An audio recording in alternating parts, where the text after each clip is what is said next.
welcome to Manufacturing Talk Radio, the only show that takes a look at the obstacles and opportunities open to small to mid-size enterprises that manufacture here in America.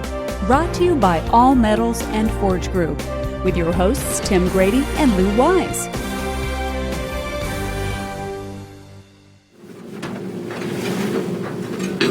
Welcome everyone to Manufacturing Talk Radio. We're glad to be back with you on this Tuesday.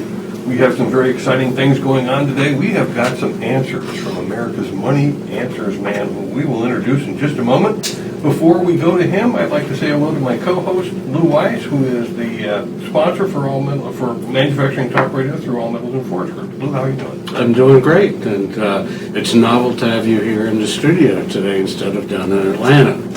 So it's welcome to see you in your bright and shining, glistening yellow jacket. And we've got a couple of postscripts for last week's show, so let me get into that. Last week we had Brad Holcomb from the Institute of Supply Management giving us his March report, which was wonderfully high. The number was 51.8, up from 48.1, which was tremendous, and a lot of it has to do with the increase in new orders, which, according to Brad, was a 6-point jump in 1 month, which has, in his recollection, has never happened. So that's really an excellent sign. We also had Chris Keel, who's a PhD economist and a humorist from Armada Corporate Intelligence and the economist for the FMA organization. And he was giving us the report on the credit managers report and the global economy. It's all there. All you have to do is go to Manufacturing Talk Radio, mfgtalkradio.com, and take a listen. A couple of news items. All right.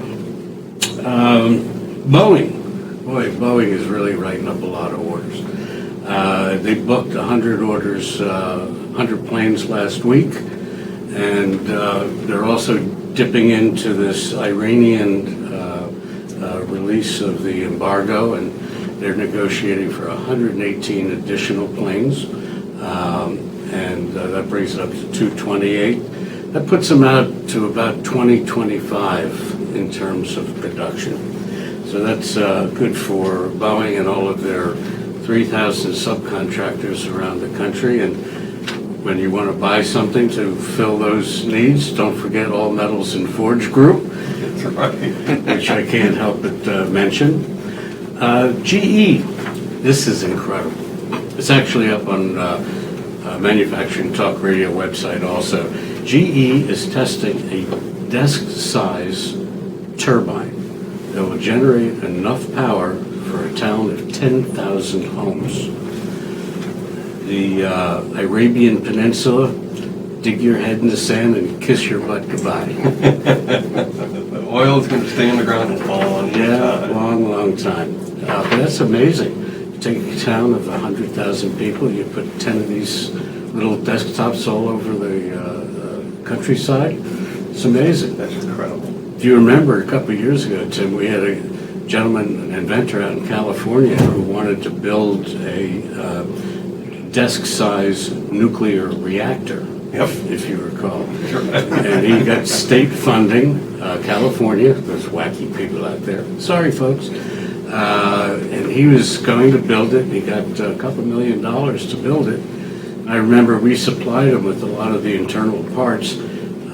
However, what works in theory doesn't always work in practicality.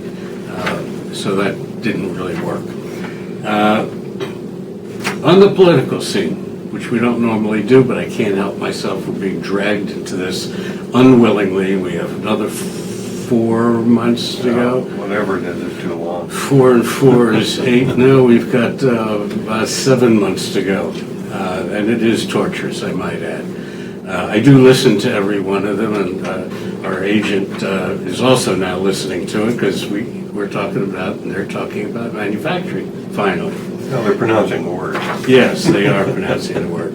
Well, the big issue that's becoming a big issue is the $15 minimum wage. And there's all kinds of theories, pros and cons on that. And I'm kind of in the middle. I call it pro-con. And my pro-con position is that, let me give you some numbers. I'll be the economist right now. The United States has 151 million people in the workforce. That sounds like a lot. The people who are affected by minimum wage is 2.3%. Not a lot of people. Right. And of the 2.3, 16 to 24-year-olds represents 50% of that. So it's not like that they have to go out and earn a living for their family, but it's a good starting place. The 25 to 34 represents another 25%. Well, they haven't left mommy's house yet, so they're still only earning chump change. But the balance is over 35 is only 1 million people. Not to poo-poo the 1 million people, but it's not a big number to make a whole political issue over it. And now California and New York has passed the law to $15 an hour. If I'm not mistaken, California, though, that $15 is in over a period of 5 years. And New York State, when they finally sign off on it, I believe it's going to become immediate. So, and I had the breakdown of the employee types that are earning this money, and there are a lot of hamburger flippers and janitorial folks and other folks that unfortunately are at the bottom of the work pool. But again, it's not a lot of people, and truly you can buy a robot, which will help the robotic industry. You can buy a robot for $30,000 a year. $30,000, sorry. And that equals out to $15 an hour, and you only pay for it once. That's right. So here to the robotic industry, and we'll be talking more of that in the future. Tim, back to you. Thanks, Lou. Well, we are really pleased to have Jordan Goodman with us. Jordan has been on a lot of radio shows, television shows. You've seen him on the nightly news. You've heard him on major radio stations. He's America's Money Answers man. Jordan, welcome to Manufacturing. Great to be with you guys in person, absolutely. Oh, and we're excited. You got your books here, too. Well, I brought 3 of them. I've done 14. I didn't bring all 14, but I figured I'd give you a sample anyway. We might have to talk to you about books later on. Look at the Dictionary of Finance and I did. That's a thick, heavy book. I'm impressed. That's the 9th edition. It first came out in 1983. This has sold about 3.5 million copies around the world. The entire world of finance and investment. And, people just get, in many cases, flustered by the words alone. It's like the priesthood. Only certain people are supposed to know the words, and you pay them for the privilege. But I try to democratize a little bit. And so there's over 5,000 terms in the Dictionary of Finance and Investment Terms. And this is almost as thick as the Bible. So I did keep it under 900 pages, so you have to give me credit for that. Well, Jordan, we're talking about manufacturing, and you have a lot of advice for manufacturers. I do. In some very interesting areas. So why don't we touch on a couple of those? Sure. Because manufacturers are always struggling out there, always trying to figure out, how do I do this with that, or do a little more with what I haven't got? And so I'm going to give advice, and I'll just warn you up front. I like to give websites, phone numbers, specific practical things to take advantage of the advice I give. Great. It's just my style. This is a self-serving show, so You can plug your books and your website. No, but I want to help them in all kinds of ways. So let's start with one very common problem I hear, which is people got a lot of cash on the balance sheet, both individuals and companies, and don't know what to do with it. Their money's sitting there earning zero, okay? And that's a long-term situation. As far as I'm concerned, the Federal Reserve is going to keep interest rates very low for a long, long time. Mm-hmm. So money balances in the bank account, savings accounts, personal, treasury bills, CDs, zero, pretty much as far as the eye can see. Right. Okay. So I'll tell you something I'm doing, which might be of interest to some of your listeners, which are called commercial mortgage bridge loans. That's a way of earning a 6% yield over 1 year, super safely. You get monthly checks, get your money back at the end of the year. What a deal. You can do it either as an individual, inside an IRA or some kind of a qualified plan, and as a company. You can have bridge loans in your corporate cash as well, and earning 6% instead of nothing. So that's pretty good. Minimum typically is $50,000 on these things. But what they're doing is they're lending money to high-quality commercial real estate projects. Could be an office building, a shopping center, apartment building, medical building, something like that, that they need the money to improve or renovate their property, and they can't get loans from local banks. Local banks, as you know, are just super, super tight with money these days. And so they said, they could take 6 months of paperwork and they still reject you. It's true. The banks. And so forget that. I'm going to get my project done. I'll take out a bridge loan. They might pay 10%, something like that. So the loan originator that puts the deal together takes the spread over the 6%, maybe another 4 points, something like that. Right. But that means from your point of view as the investor, you get 100% of that money that you invested getting 6%. No fees, no brokerage commissions, no asset management charges of any kind. Of course, this is not taxable. Well, it is taxable. No, it is taxable. If it was in an IRA, it would be tax deferred.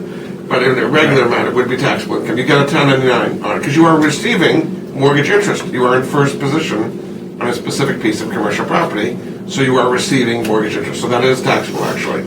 There's a website related to that, which is commercialmortgagebridgeloans.com, and they kind of work with different loan originators to connect you with one. In general, the longer you're willing to commit your money, the higher interest rate you're going to get. Typically 6% for 1 year, 7% for 18 months, 9% for 3 years. So depending on if you're willing to tie your money up, you can earn a higher rate of return. So there, right there, is a safe place for both companies and individuals to earn a decent yield. It's super safe because the maximum they're lending against the commercial property is 65% of the value of the property. Maximum LTV of 65. Okay. And in many cases, the loan originators take a second position behind you on the same property, so in the unlikely chance that the borrower does not make payments, there's already a pool of money, typically about $100 million, to make sure you get payments, interest, and principal. So how come nobody knows about this? Well, if you were a pension fund or hedge fund, you would know about these things, because they're done at very, very large levels, $100 million. I was at a convention recently of real estate guys, and they said, oh yeah, we do bridge loans all the time. And I said, so who are you doing? They said, well, we have the Saudi Arabian prince, he gave us $200 million, this hedge fund gave us $1 billion, this pension fund gave us $500 million. So that's usually the field it's in. Right. What's unusual about this is it's broken down as small as $50,000 for either individuals or companies. So it's not something you get from a traditional bank, from a broker, from a mutual fund. It's considered not a security. Securities go up and down in value and charge fees, asset management fees, commissions. This is not a security. It does not go up in value. It does not trade, and it charges no fees. So that's why you probably haven't heard about it, because it's not something traditional brokers are going to be offering. That's fascinating. And this is okay in terms of the IRS consideration for instance, a manufacturer to Absolutely. park some money in. Yeah, if you have cash sitting there, now the bank isn't going to like it. Okay. But how about doing what's best for your business instead of for the bank all the time, right? That's I mean, they like exactly compensating balances, and you'll supposedly get half a point better on your loan if you give them $1 million in balances. I'd rather earn 6% than pay a little bit more on my loans, So this is something banks will not know about, will not tell you about, will not want you to know about. But that's why you listen to the show, you get ideas you haven't heard about elsewhere. Oh, that's great. That's great. Now, how about managing tight cash flows and payables? You've got some advice on that. I do. That's got to be really invaluable. It is a big one. So a lot of people are really behind, and they've got debts piling up on them, and the creditors are pounding on them all the time, and they don't know what to do. So there's some help out there that helps you prioritize your creditors. All creditors are not made equal, okay? A guy you used as a lawyer 3 years ago to write a contract is not as important as the utility bill that's going to turn your lights off if you don't pay tomorrow, right? So what these firms do is they prioritize your creditors based on what I call their leverage ratios, how much leverage they've got over your business. The more leverage they've got, the more they're going to get paid. And the less leverage, the less they're going to get paid. So what they do is they talk to all your creditors and offer them a deal. Would you like 100 cents on the dollar? You'll have to wait 5 years. Do you want 5 cents on the dollar? I can give that to you tomorrow. And anywhere in between.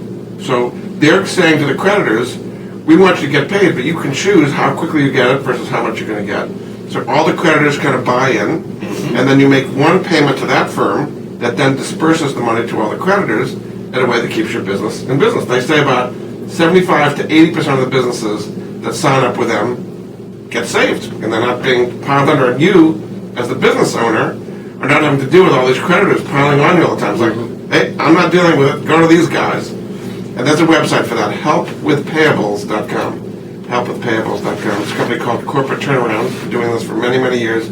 They've saved thousands of manufacturing businesses, thousands, who are otherwise just overwhelmed. The business owner can't run his business. He's cowering under his desk, trying not to take calls from creditors all the time. Right. That can help a lot of people. And it's Helpwithpayables.com. Correct. That was the website. I'm going to give you a website for everything here. Yeah. Wow, So that's a big problem for a lot of people, is dealing with creditors. And again, it's often the one with the loudest voice that gets paid first, even though he may not have the highest priority. And there's a very, it's an algorithm they've worked over for many, many years to know exactly how much leverage each creditor has over you.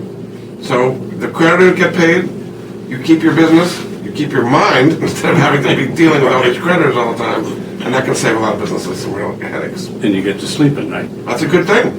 That's a good thing. And we've just gone through a really kind of a tough time. October, November, December, January, February, very slow for manufacturing. You watch machine tool orders dropping slower and slower. So there've got to be some manufacturers out there that are a bit tight right now. Absolutely. So you've got to manage your payables in a way like that. So, I mean, the end up is you pay one payment a month, and then they disperse it to everybody else. And these people can't call you. It's like, don't bother me, I've got a firm handling this. So it really allows you to concentrate on doing the best with your business. So that can help a lot of folks. That's pretty neat. They're probably not aware of that kind of thing. All right. The next thing, let's talk about your credit rating, because a lot of people are not on top of their Dun & Bradstreet reports, and they can get all kinds of mistakes. You want your paydex score to be as high as possible, and you really want to be on top of it. A lot of people are not. So there's a place called Tour de Business, TOURDE business.com, that gets errors off your business credit report. They do the same thing for individuals as well. When you apply for credit, you want your D&B report to be as clean and accurate as possible, and your paydex score to be as high, so you'll get approved and you'll get the best possible terms. Again, it's something, if you're running your tool and die shop, you're not going to spend a lot of time cleaning up your D&B report. And in many cases, creditors do not report to D&B. Some of them do, but a lot of them do not. And that's the whole process of getting people to report good behavior is going to make your business credit score go up a lot. So tourtobusiness.com is a place that can help you improve your business credit rating. They've got another division, which is tourtocredit.com, which is your personal credit report having to do with Equifax, Experian, and TransUnion. And that's another area a lot of people don't know, don't pay attention to. And I always say about credit, it's the thing you pay attention to before you need it. Okay, but when you're applying for a loan, that's not the time to be getting errors off your business credit report. And people may not recognize, Jordan, as you just mentioned, that their paydex score, they can, shall we say, encourage by talking to their customers and getting their customers to talk to D&B and make a recommendation. Which they don't normally do on their own. You have to encourage them to do it. I mean, you don't have to do it yourself. You tell D&B, these are the people who you owe money to. Okay.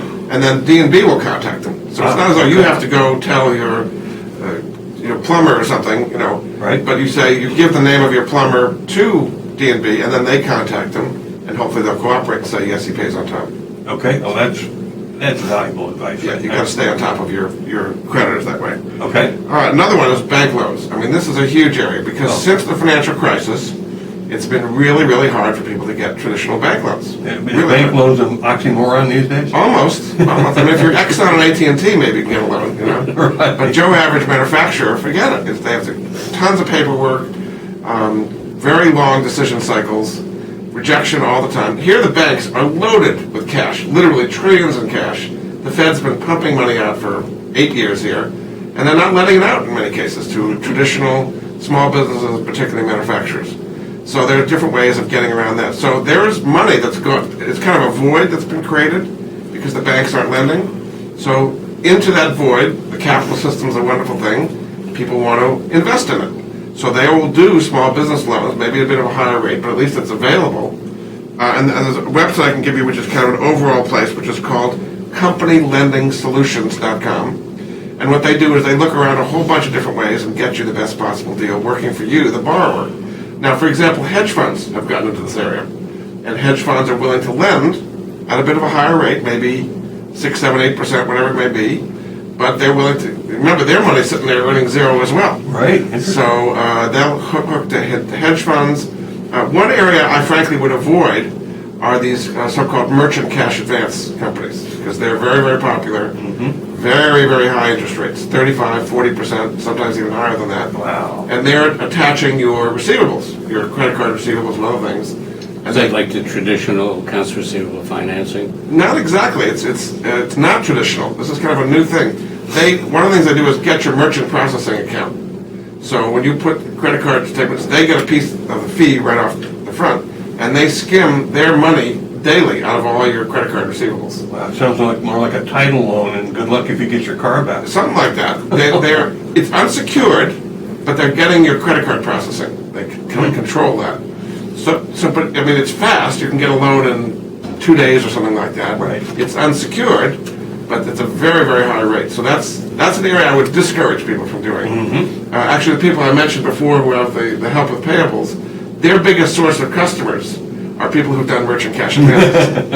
And they said about 80% of their customers are on this kind of like treadmill with these merchant cash advances. It's a real problem. It's kind of what I call the payday loan for businesses. Yep. You kind of get on this cycle. Sounds more like the boys from Brooklyn. Well, it's unsecured, so they can't seize. I mean, you account receivables financing, they can seize your accounts receivable or something like that, or inventory. There's things they can seize. This is unsecured. But because it's unsecured, the interest rates are so much higher, dramatically so. Wow. So that's a big one out there. But again, CompanyLendingSolutions.com is a way that there's a lot of different loans available for different businesses, and they know all the different players, and some might be appropriate for some for others. But there is money for small business loans that small businesses in many cases do not know exist. The bank is not there. I saw a statistic yesterday that something like 2% of small businesses are actually getting bank loans today for their applications. 2%. Wow. 98% are being refused. That's crazy. Isn't it? Nothing's happening to So the bank. so the Federal Reserve pumps out money, gives it to the banks, and the banks sit on it so that they can offset their balance of payments and their balance sheets Right. and so on. Isn't it supposed to be used for... Well, the Fed gives two messages. On one message it says lend, and the other message says never take any risk for the rest of humanity's existence. And that's what they listen to. It's really true, because of all these Dodd-Frank rules and high capital requirements, and they never want to go through what we did before, which is, I agree, in the mid-2000s, they were much too loose. I agree, on both corporate and individual, and people doing, I don't know, did you see The Big Short, the movie, for example? Yes. My favorite scene was the stripper who had the 5 properties, leverage the help, that was too loose, I agree. But we've gone, the pendulum has completely gone the other direction now, and I think it's too tight. The banking system in our country does that every 20 or 30 years. Yeah. When they were loaning money to all the dictators in South America, which I think we lost money on every one of them. That's right. That's right. Argentina, all of them. Yeah. So, I mean, there are swings. Now, in the mid-2000s, the bubble was a real estate bubble. Right. I think the bubble now is the energy bubble. There's been a huge amount of loans, about 25% of loans to energy companies to do drilling when oil was $100 plus a barrel. Right. Now that the oil's coming in at $35 or $40 a barrel, there's going to be a lot of defaults in that area. So there's both bank loans, a lot of junk bonds, something like $300 billion in junk bonds were issued to drilling companies. So I think that's the 2016 bubble. And you're already starting to see it. You've seen some bankruptcies in the drilling area, and you're going to see more. I travel around the country, and I was actually in Odessa, Texas recently. And when you go from the airport to Odessa, you go along the highway, and there's a whole huge field of at least 100, if not more, idle drilling rigs right there. And the locals were telling me each of those drilling rigs cost about $50 million, and they're all sitting there unused. Wow. And that place, about 2 years ago, had about 300,000 people. Now it's about 250,000 people. So 50,000 people left. I'll tell you a fun story here from Odessa. So they used to have these man camps, and there was no place to put anybody because everything was such a gold rush kind of mentality. They said that the Motel 6 was costing $150 a night. I heard that. And the Holiday Inn was like $300 a night. Now it's like $10 a night. Because, all those people have left. Right. Okay? But what's behind are the loans that were made, assuming $100 a barrel oil is going to last forever. So that's what I think in the lending area. And so the banks are just frightened out of their minds about the coming losses in energy as they had losses in the mid-2000s on real estate. Well, they keep making the mistakes and they don't learn by them. Well, they make new mistakes. Yeah. Yes. We've had an energy kind of bust and boom cycle before, Right. and it's when oil's 100, that's what you put into your spreadsheets. What could go wrong, And here we are at 35 on the way down, probably. Actually, yesterday it was just over 40. It was just over 40. Yeah, but going I that think way. the reason that oil has actually gone up from about 25 to 40 had nothing to do with oil supply and demand. It had to do with the Federal Reserve. The Federal Reserve said in March they're not going to raise interest rates. So that meant the dollar, which had been going up, started going down. When the dollar goes down, oil goes up. So this is a completely Federal Reserve oil boom, I would say. Is there also a bubble that I've been hearing about in the automotive industry, that there's so many auto loans out there that they're now packaging Huge. them and doing... Subprime, particularly, is where the problem is. That's Right. correct. There's over $1 trillion in auto loans up there. About 30% are subprime, and a lot of the new loans are to subprime people. Now, what they say is, no big problem. If they don't pay it, we just send the hook, right? Send the repo man. If you want a really fast-growing business, repossession, there you go. That's a growth business, because all these cars are coming back. They think they're buying them, they're actually renting these cars. I'm too short and not strong enough to do that. There are all these TV shows about the repo men, and that's going to be a really popular area, because they're moving the metal, okay? They're getting the cars out the door. We had about 18 million car sales last year, but a lot of that, particularly, frankly, the domestic manufacturers, GM and so on, are doing a lot of subprime loans, and they're holding on to it themselves. Or there are some companies, there's one called Santander USA, for example, which is 100% auto subprime loans. Oh, wow. That's been a good short, actually, yes. I think that's going to get worse, because if people are paying high rates on these things, and they're not earning enough. That is another bubble. I would agree. I mean, we've got a subprime car loan bubble. We talked about the energy bubble. I would say student loans is another one. Ooh, it's a huge yes. bubble. We have about 1.3 trillion student loan debt. Every year we're about to have the next graduation season. That'll add about 100 billion in student loan debt. Every year we have that. And people are really burdened by this. I mean, if you are a manufacturer and you're hiring somebody with a huge amount of student loan debt, they're going to have a lot of black clouds kind of hanging over them all the time, because it's really a big, big burden. I mean, where I went to school, Amherst College is now $65,000 a year. I think there's 150 colleges charging over $60,000 a year in tuition. The first one just went over $70,000, which was Sarah Lawrence. Yes. George Washington University is now at 68. Yeah, many of them over 60,000. So, okay, if you get a good, computer programming job or something, fine. But a lot of people. And, in manufacturing, in many cases, they're not going to earn enough. It's going to take them 30 years to pay their student loans off, While we're at it, if I'll help some of the students, some of the listeners who might have students in their family, you can refinance those student loans. There's a company called Social Finance that'll help you refinance your loans. A website for that, SoFi.com, SOFI.com/money answers. I know it's me, you get the best rate, 2%. Oh, right. On your student loans. It's not going to get rid of them, but at least 2% is better than 6, 7, 8%. That's true. Yeah, I was just going to ask you that. You hear all kinds of numbers about what the universities are charging for the interest rate, and I guess based on what you just said, 5-6%, something like that. That's That's the pretty- federal. That's the subsidized loans. that's pretty high. If you go to private loans, you're talking 9-10%, something like that. It is amazing. It's the only area that we lend to people who are 18, who have no credit record, have no idea what their earnings are going to be, have never taken out a loan, and just here, however much you want, you just keep piling it at people. Oh, my God. They're paying off the student loans. Over half the people graduating from college are living at home. Go back. What I call the boomerang generation. They kind of keep coming back. You thought they were empty nesters? It was just a 4-year empty nest. They come back. Well, that's one of the topics that we discuss on Manufacturing Talk Radio, that not everybody's meant to go to college. Right. In many cases, they need technical school, community colleges. I mean, I've heard a number recently that the Labor Department said there were 5 million jobs that cannot be filled. They can't find people, That is particularly in correct. manufacturing or technical skills or plumbing. It's just not something that people want to go into, even though the demand is enormous there.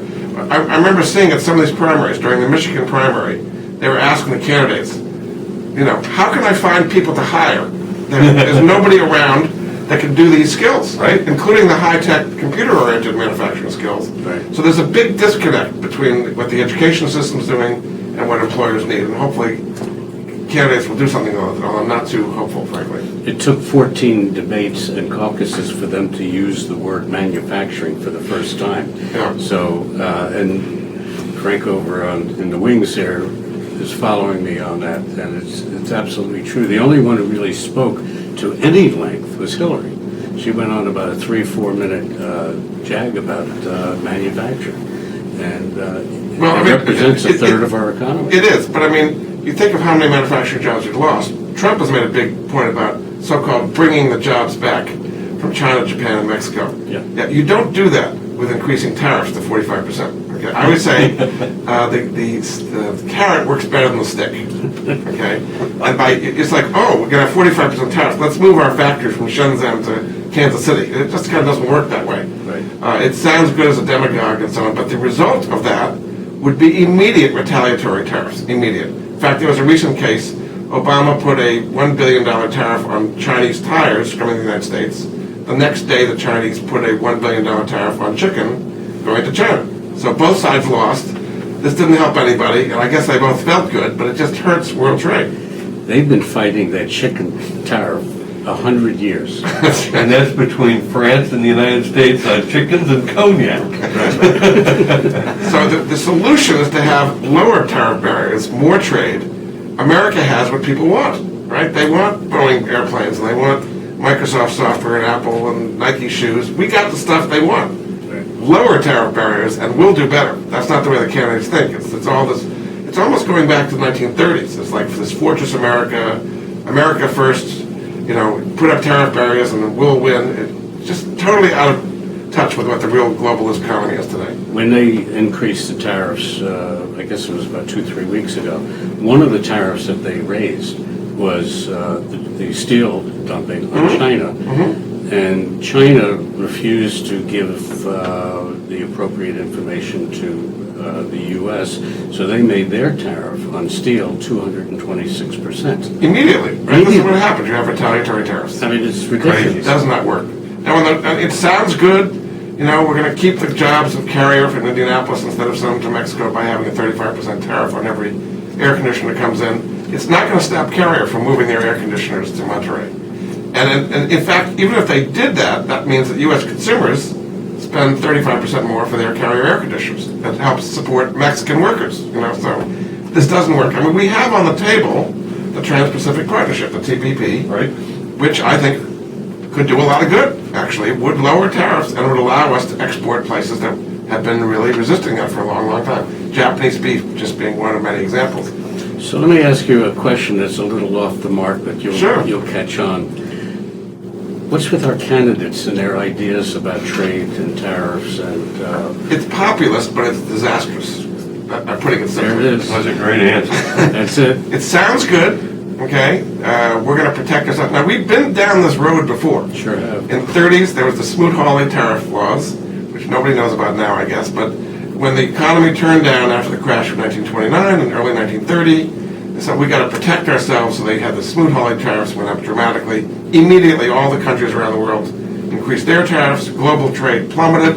It was one of the main causes of the Depression. So supposedly we'd learned that trade that doesn't work, but we're going right back there all over again. And exactly what happened with China, they can raise their tariff just as fast as we can. Now, we do have the World Trade Organization, WTO. It's supposed to stop these things. It doesn't. Okay, it's a huge bureaucracy. It takes them forever to do anything. So something like TPP, I think, could actually help. It was very hard fought. All these countries made concessions, and we're talking about all the major countries around the Pacific: Canada, Chile, Australia, Japan, everybody but China. And I think it could lower tariff barriers and increase more trade. Very politically unpopular to say that, but I think this is one of the better things Obama's done. I don't know if it'll ever get through the Congress, but I think that would be a good thing. So, Jordan, I have to ask you, we have seen, and Lou has watched it in All Metals and Forge Group, some softness in this recovery in 2009, 10, all the way up to today. It just wasn't the boom everybody expected. Is that really the banks holding back cash? That's part of it. I think in general, it's a deflationary trend in the world economy. We've produced too much stuff around the world, and China particularly. I was actually in China last year for about 2 weeks, and the amount of overbuilding is staggering. Oh, yes. Staggering. It's about 400 of these so-called ghost cities Now they're beautiful, and they used a lot of steel and wood and concrete and copper to build these things, but there's nobody living there. They can't afford it, okay? So they're continuing to build even more. It's on top of that. Are they really? Now that's what was driving world demand for all these commodities and everything that's going into those buildings, but and this was all done based on debt. It's not based on cash flow. Mm-hmm. So let me explain how things work. And people say, well, why would they possibly build these ghost cities? If you were in America and you said, I want to build a 50-story apartment building, you go to a bank, say, so who's going to live in there? Well, we have no idea. Probably nobody. I don't think you're going to get that loan. But so here's how it works in China. They do not have property taxes in China. Okay? So the way the local mayor, who has a mandate as to how much he's supposed to contribute to GDP growth, the way he works is the only way he gets revenue is real estate taxes. So what he does is he expropriates land from peasants who get more money than they've ever seen in their lifetime. He immediately resells that land to a developer, okay, real estate taxes. The developer gets a 0% loan from the Bank of China and puts up buildings that nobody will ever be in. So everybody's happy. And then they sell it. They sell condos who As investments. people, right? And people will buy 5, 10, 15 apartments. As investments, Right. because they have no place to put their money. That's correct. But they're still empty. So there's a massive amount of bad debt hidden in China. Massive. I saw a recent number that the amount of debt went from 10 trillion in 2009 to 30 trillion now. Oh, they're making us look like paupers. Correct. Yeah. We only have 19 trillion. But this is bad debt. Okay, bad debt, and all these empty cities and so on, and they're building more. It's not only real estate, that's a big area, but also they have too much steel and concrete and industrial manufacturing all over the place. And that stuff that they've been overproducing is flooding the world, pushing down commodity prices. So my theme is deflation. That's what I think is happening around the world. Deflation. In Europe, you literally have negative interest rates. Literally. You go to a Swiss bank, say, I'd like a CD. They say, well, we'll give you minus 2%. It's like, we'll give you $1, we'll give you back 98 cents if you treat us nicely. That's the way it works. And about a third of the countries of Europe have negative interest rates. Japan not only has negative short-term rates, the 10-year Japanese treasury bond is minus 1%. So you're guaranteed to lose 1% for the next 10 years. So the trick is to go to Europe, borrow a bunch of money at -2, bring it over here, and give it to the bridge loan guys. There you go. For Perfect 2 years. arbitrage. You're going to For make 2 8%, right? No, we'll do it for Your 2 cost years. of money is -2, and you're earning 6. I like this. No, you do it for 2 years, you're earning 9 There you plus go. the 2. But it is a strange world. But these low interest rates and falling interest rates are a sign of deflation, as far as I'm concerned. The European Central Bank recently lowered their core rate from -0.3 to -0.4, and they may go even lower into negative territory. So it's a very strange world we have, but that's a sign of deflation. Another sign of deflation are all these refugees coming into Europe. Okay, if you have Syrians and Libyans, these people will work for anything if they can even get into the country. Right. So they depress labor rates. Okay, and all of what happened when we opened up Eastern Europe, they depress labor rates in many cases. Yes. So prices are falling for things. So as an investor and as a manufacturer, that's the world I think you have to be getting used to, is a world of deflation, falling prices, and lower demand. That's tough. Now, you've got a couple of other points to help our manufacturers out. Touch on another one if you would. Well, I mean, those are some of the main ones. Let's see, some of the other things well, I mean, bank lending is certainly a big one, and how to get the best deals on bank lending. I don't think any of these things we've talked about are going to change. They're going to get worse, I think, in the bank lending area. They've got new regulations, the so-called Basel III regulations coming down that make the banks super, super cautious about lending. So I think there's this whole other world of lending that's going to continue to grow. We talked about merchant cash advances, Right. and accounts receivable financing, inventory financing. That's the growth that's going to be in financing, which is all non-regulated in many cases, right? So the Fed is actually doing a smaller and smaller part of the economy because they're doing the traditional banks, which is where the action's not happening. Wow. So the Federal Reserve does not have as much control of the economy as they did in the past. I think that's what's going to happen. Which makes it only that much more difficult for manufacturers to make capital purchases to help build their infrastructure in their Right. company. And on top of that, you've got the whole uncertainty about the tax code. I mean, the tax code as we have now, and you've got tax credits for research and development and so on that disappear and then they reappear. It's hard Right. for people to make long-term manufacturing decisions when you don't know what the tax code is going to be. Now, there's a lot of talk about revising the tax code. How it can happen, I don't know. There's such division in Washington on either side. Yes. It's hard to have these major. Well, maybe they have to get rid of the IRS altogether. But Ted Cruz is talking about that. He's talking about putting it on a postcard. Yeah. That's not going to happen, folks. I'm telling you right now. Don't wait for the postcard. The postcard tax returns, not real? I don't think so. No, there's too many, including manufacturers. I mean, there's a lot of incentives in the tax code to encourage manufacturing. And maybe they haven't done that much, but there's a lot of them. Taking all those out would hurt manufacturing even more. But what they had done this past year was they passed some of those tax forgivenesses in December. Right. And No chance to plan for these things. No chance of taking that deduction for 2015, maybe 2016, maybe. So, I mean, that would be a good thing if we had more certainty about the tax code so we could plan longer term. It's not the way we've been doing it, but that would be a nice thing. Jordan, what about and this is a topic that Lou and I touch on occasionally, is the EXIM Bank, the Export and Import Bank, which is now hung up because the president has to appoint, I guess it is, 3 directors of the bank, which he hasn't appointed yet, and manufacturers can't get loans there either to do business overseas. Right. Well, where's that going? Become a real political football. And it's kind of strange because the traditional allies of business, the Republicans, are the ones who are against the EXIM Bank. Right. And the unions are for the EXIM Bank because it supports Boeing and big manufacturers like that.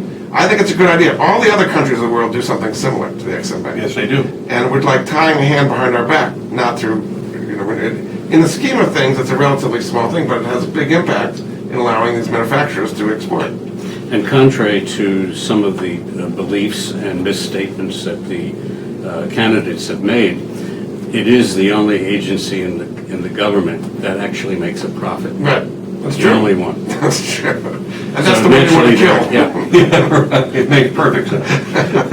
No, it's true. I mean, and the same thing is true of the SBA, right? Yeah. SBA has been underfunded. I think they even ran out of money at one point in June or something, and they couldn't make loans for a while. And Well, that's the same with Exim Exim Bank, right? They have to be reauthorized, and then meanwhile everything gets stopped.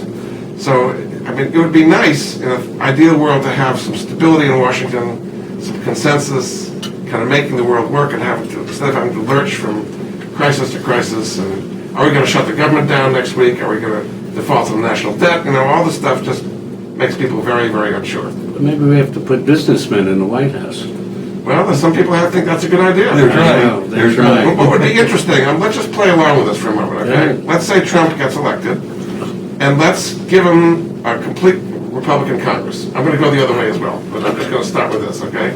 So how would Trump get along with Congress? Okay, it's different than you're fired because you're my employee. You can't fire like Paul Ryan or a Supreme Court. You just doesn't work that way. So he's not used to kind of the negotiation of what goes on in government. I don't see how, even if the substance was right, how the practicalities of how it would work would work. Right. He would relabel it the Trump House, by the way. Yes, he would. Put a big T on it. Big T with the gold, the whole thing, yes. By the way, just before showtime, Paul Ryan made a statement that he will not be a GOP candidate. Yeah, well, he said that about being the Speaker of the House as well, right? That's true, so he's a liar. He resisted all the way into the seat. Yes, right. Right. So anyway, so let's say Trump goes in, and let's just even for fun say all of his policies are implemented. Okay, I'm just really stretching here, but let's say that happens. So on the domestic front, he would cut taxes, corporate tax from 35% to maybe 15%, which I think would help keep American companies here instead of doing these tax inversions. He would cut the individual rates. Top marginal rate now is about 40% down, maybe 25%. That would put more money in people's pockets, so that's a good part. The bad part is it would make the deficit go up a lot. Mm-hmm. I mean, I've heard trillions of dollars in estimates of lost revenue to the government. And meanwhile, he would increase spending dramatically, particularly on military. 200, 300, 400 billion, who knows how much more. If we're going to be, bombing Iran and having a war with North Korea and all these kind of things, that costs money. And then Homeland Security would obviously get a lot more money. I heard an estimate that to deport 11 million illegals would cost about 300 billion, give or take tens of billions here or there. If it could ever be done. Well, I'm just taking him at face value. Yeah. I'm saying if what he said actually happens, the deficit would explode, and that means that the interest rates would go up because the Federal Reserve would have to respond to that, okay? Interest rates go up, that in itself makes the deficit go up. We're very lucky right now. We got 19 trillion in debt, but a lot of it's at short-term rates, which is at zero, at Treasury bills. You bring Treasury bills from 0 to 1%, and you just add about 100 billion to the deficit. Okay? Oh, boy. So people don't think about the implications Yes. of that. So I think the deficit would go up dramatically. And as we talked about before, I think you'd have trade wars with Mexico, with China, with Japan, with all kinds of places, which means global trade goes down and means less revenue to us, less exports, all very deflationary, very, very deflationary to have that. I woke up this morning in really a great mood. I'm just taking them at face value as to what would happen, you know. And then I think the whole culture of confrontation and violence, frankly, I think would be inculcated. Now, I'm worried about this coming summer. Cleveland, they call it the mistake by the lake. Have you heard of this before? Yes. Well, they may have another reason for saying that. I think if Trump was going to go into the convention with the majority, but maybe not enough delegates, if he's 1237, maybe he has 1,100 or whatever it may be, and through some backroom deal, somehow he doesn't get the nomination, even though he has the most delegates, I think they literally will be rioting inside the convention center. And apparently they have an open carry rule, so people can actually bring in guns Oh, great. to the convention center. Yes. I won't be there. I've talked to some of my press colleagues. I say you should wear flak jackets and bulletproof vests just in case of what happens there. So there'll be riots inside the convention center. At the same time, there'll be riots outside the convention center because of MoveOn.org and every protest group in the world will be there. So you'll have dueling riots inside and outside. It's going to make for great TV. Now, getting back to manufacturing for the moment, we've been through a deflationary cycle before. Yes. Where does it end and how does it end? Well, it ends by having less production capacity. Okay, now, Right. for example, the big source of excess production capacity is China. Okay, now they are not doing what they're supposed to be doing. They still subsidize all these state-owned enterprises, these big electricity plants, cement plants, coal, all these things, because they produce a lot of jobs. Right. Okay, their agenda there is not economic rationalization, but employing these millions of people. That's how they built those Ghost cities. Correct. Right. It did keep a lot of people employed. They Sure. built some beautiful, beautiful places. Yep. But that's their priority. Because if they did not, say, let's make the Chinese capitalist rationalists, okay? Okay. And say, we're not going to subsidize all this crazy excess production anymore. So what's going to happen to all these people? They're going to riot, okay? And they talk about social harmony. When you're in China a lot, they talk about keeping social harmony. And that means excess production, employing all these people in jobs that are not economically. None of this would ever happen in the United States. The bankers would never make the loans to make these buildings. Right. So that's the source of the excess capacity, which I don't think is going to be cut. It should be, but I don't think it's going to be cut down. And now you have India is starting to do things, Vietnam, I mean, other places are adding production capacity all over the place. And global demand has not been that great because we have this huge amount of debt that people are servicing, just like we talked about with the student loans. Right. So I really don't see deflation going away anytime soon. I really don't. Is that right? We've had many decades here of a credit expansion Right, we have. at the individual level, at the corporate level, at the government level. And we can't just keep adding debt to this level. So now individuals, to some extent, have cut back and deleveraged to some extent.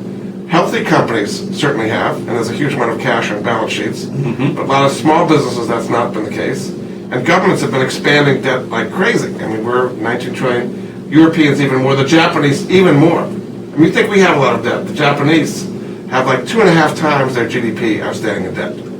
It's huge. Wow. Well, here's my theory about that. Why don't we just wipe the slate clean? The creditors don't tend to like that too much. Well, I understand that. The bottom line is the 19 trillion, 234 billion Yeah, is not going to get paid off anytime soon. ever. I think would be the right word. Yeah, well, Yes. so therefore, why don't we just wipe out all this debt? Start over.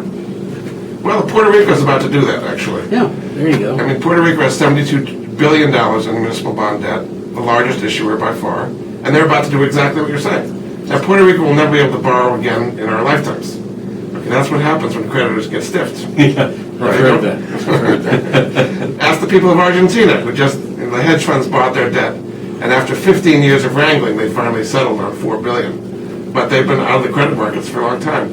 That wouldn't work, unfortunately. You know, people do like to get paid when they lend their money. And who is owning that money, the 19 trillion? Pension funds, individuals, banks. It's the financial lifeblood of the world. Right. So you kind of give us a financial heart attack to do something like that. So. Okay, I'll go back to the drawing board and come up with another idea. You can't just take a zero off, Lou, I'm sorry. So Seems simple. the solution is really to have products that are proprietary somehow, that we have an edge over. If you're just doing commodity products where the Chinese can produce it in mass quantities at cheaper prices, we're not going to win. That's just the reality of it. Low wage rates are not going to go away. I mean, and it's interesting because when I was in China, wages are rising pretty fast, about 20% from low levels. Mm-hmm. But as a result of that, people are moving manufacturing to Vietnam. Correct. Yes. And Bangladesh and other places where they're cheaper labor. We're about to do a breaking story in a couple of weeks, and it has to do, I won't give names now, but it has to do with a couple of companies down south who have been manufacturing military uniforms and military hardware and so on. And they took a contract from the government, and the government said, well, if we want to add on to this contract from one of the other services, we'll just add on to it. And contract was placed, and so on. Within a couple of months, the add-on never came. And they went and checked it out, and it turned out that they gave the contract to one of the prisons, where the prisoners are getting paid Zero, basically, yeah. 16 cents per hour. Right. So Yeah. here, they're talking about manufacturing, we're talking about manufacturing. Hillary mentioned manufacturing, and our government secretly, under the radar scope, is paying off slave labor. That's right. And the excuse is that we're teaching these people a trade. But the only place they can get a job sewing is if they go to Malaysia, Taiwan. Exactly. Yeah. So where's the rationale? I mean, to think this is going to change is folly. Okay, this is the way things are going to keep going. Yeah. It's what I call a race to the bottom. Right? It's cheaper wages. People are devaluing their currencies Yep. all over the place to become more competitive. Yep. So who's left is the United States. We have the highest wages. We have the strongest currency, which makes it really hard for manufacturers. But to expect that to be changed by putting up tariff barriers is a fool's game. Not going to happen. That's crazy. Jordan, let's talk about a couple of your books. You've written Sure. 9. You brought 3 here today. What are the other 2? So I did a book called Master Your Debt, Okay. which is about all aspects of particularly personal financial debt Mhm. and how to manage it. I mean, I'll just give you one idea that people find interesting in there. You do not have to pay on a mortgage for 30 years. You can pay it off in about 5 or 6 years on your existing level of income with a strategy called mortgage optimization. Basically, you use a home equity line of credit. You keep your money in the HELOC, pushing down your principal every day, and in 5, 6 years you can have your complete mortgage paid off. And this is true for manufacturers as well. Because if you have a commercial mortgage or a factory or a building of some kind, you could take out a HELOC and pay your mortgage off much faster with your current cash flow. So it's something banks, again, will never tell you about. They love you to pay for 30 years. Yes, they And do. even better, refinance and start the clock all over again on another 30 years. That's really good from the bank's point of view. So that's Master Your Debt by Jordan Goodman. That sounds like a great book to get. And then the website for that particular mortgage optimization I just talked is truthinequity.com. Truthinequity.com. They kind of take you through the whole thing step by step. Fascinating. So that's, I mean, I try to come up with things that most people have not heard about before. Oh, we haven't heard of these. That's You know, great. bridge loans and the mortgage optimization and the paying off your corporate debt.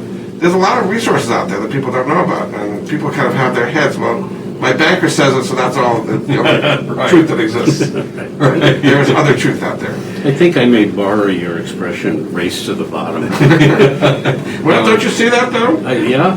In wages, you see that in it's a wrap. prices and deflation, shopping for the cheapest countries. Prison labor is really good, 16 cents. I mean, you can't beat that, you know? So $15 an hour is not looking real strong here. Well, that's right. And I mean, it's been interesting. There have been places, I think Seattle has done $15 an hour, Los Angeles. New York is not the entire state, by the way. It's New York City, Right. and it's going to be phased in over a much slower pace. And upstate, I think, is going to be $12.50 or something like that. So it's not. It's not the whole. But I mean, Bernie Sanders is talking about $15 across the country mandated. With a lot of places that would not fly. Right. Small businesses would rather close than pay $15 an hour. They couldn't pay it, right? He's goosing butterflies. Clearly. I mean, for example, I saw recently an interview with Sally Smith, who's the head of Buffalo Wild Wings. You know, who has a lot of, and they asked her what would happen if you had a mandatory $15 an hour national rate. And she said we'd bring in computers, we'd bring in kiosks, and people would do their own ordering and go and pick up their wings. Yeah, that's exactly what would happen. So that's the reality. Unemployment would go up, Right. without a doubt. So it sounds good. There's a lot of things that sound good. Free tuition sounds good for colleges, for people. That's why Bernie has such enthusiasm among young people. It's terrible that people have all this student loan debt, but who's going to pay for all these colleges and all their infrastructure and so on? So this is what's going on. It's kind of wishing and dreaming. We put tariffs on China and we'll bring all these jobs back. You know, we have free tuition and everything will be wonderful, but that's just not the reality of the world. And manufacturers are living in the real world, not these kind of phony worlds. Oh, they sure are. Right. And they're having a tough time living in the real world right now. Yeah. No question of that. And just another quick plug for you, Fast Profits in Hard Times. That sounds like a fun book. So I did a book called Fast Profits in Hard Times, which is about ways to profit in hard economic times, and there's lots of them out there. I'm going to talk about the bridge loans as one example.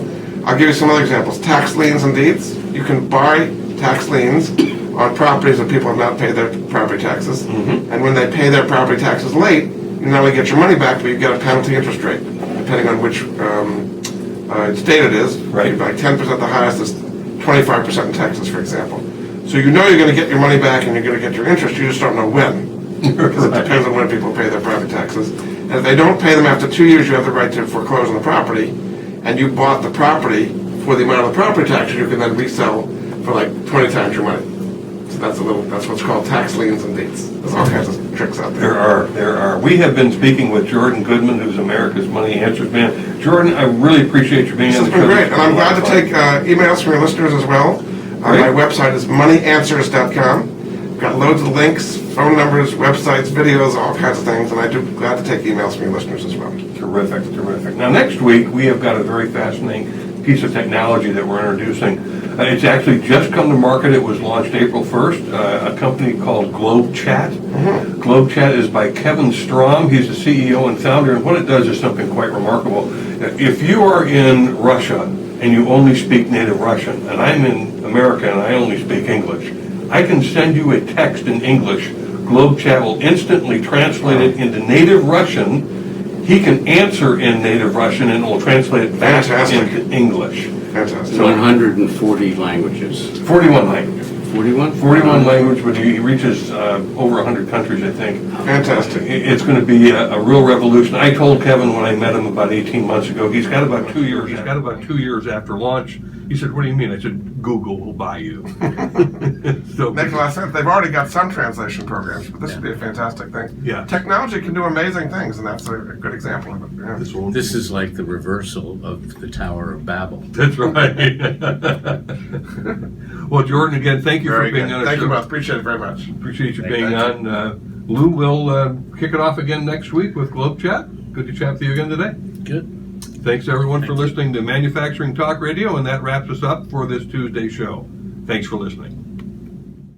Thanks for joining us on Manufacturing Talk Radio. If you'd like to be a guest on our show, contact us at info@mfgtalkradio.com. We'll see you next Tuesday at 1 p.m. Eastern Standard Time at mfgtalkradio.com.